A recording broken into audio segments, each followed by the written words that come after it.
اعوذ باللہ من الشیطان الرجیم بسم اللہ الرحمن الرحیم۔ ناظرین کرام سلام علیکم۔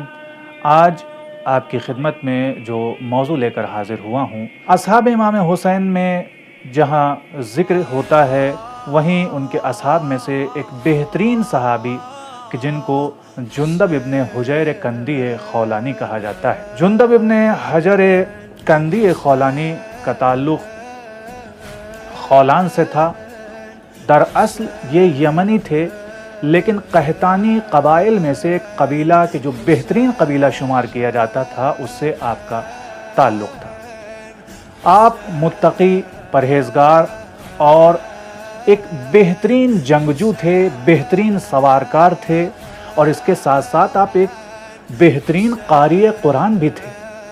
اور صرف یہی نہیں بلکہ آپ اہل بیت کے مخلص ترین شیعوں میں سے تھے، اہل بیت کے مخلص ترین چاہنے والوں میں سے تھے، اور اس کے برخلاف بنی امیہ کے کھلے ہوئے دشمن تھے۔ آپ کو یہ بھی اعزاز حاصل ہے کہ آپ نے رسول اکرم صلی اللہ علیہ وسلم کے سامنے زانو ادب کو طے کیا ہے، اور آپ رسول اکرم صلی اللہ علیہ وسلم کے صحابی بھی رہے ہیں۔ آپ نے جنگ صفین میں ایک نمایاں کردار ادا کیا ہے۔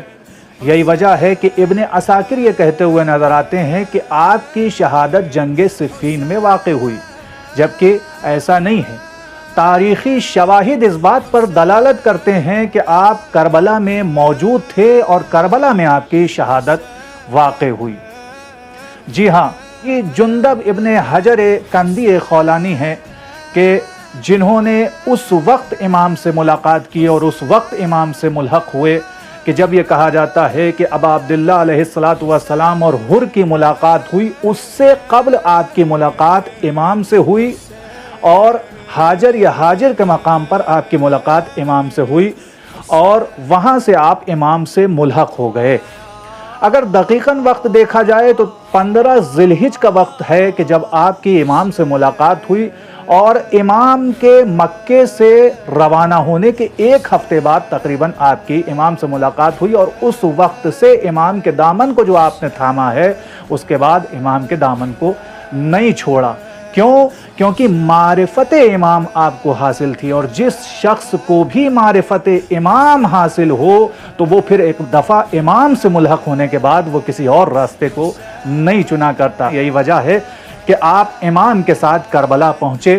صبح عاشور ہے کہ تیر اندازی کا دور شروع ہو چکا ہے، اور اسی اثنا میں آپ نے اپنی کمر کو کس لیا اور یہ ظاہر کرنے کی کوشش کی کہ کہیں دشمن یہ نہ سمجھے کہ میں ضعیف ہوں، میں بوڑھا ہوں، نہیں، میں جوانوں کی طرح میدان میں جاؤں گا اور امام کے ناصروں میں اس طریقے سے شامل ہوں گا کہ کچھ نہ کچھ یزیدیوں کو واصل جہنم کر سکوں۔ موقع تھا کہ ایک مرتبہ جندب مقتل کی طرف جاتے ہیں، اور اپنی داڑھی کو خون پاک سے رنگین کیے ہوئے، یہ حسرت لیے ہوئے اس دنیا سے رخصت ہوتے ہیں کہ اے کاش میری ملاقات رسول اکرم صلی اللہ علیہ وسلم سے ہو جائے۔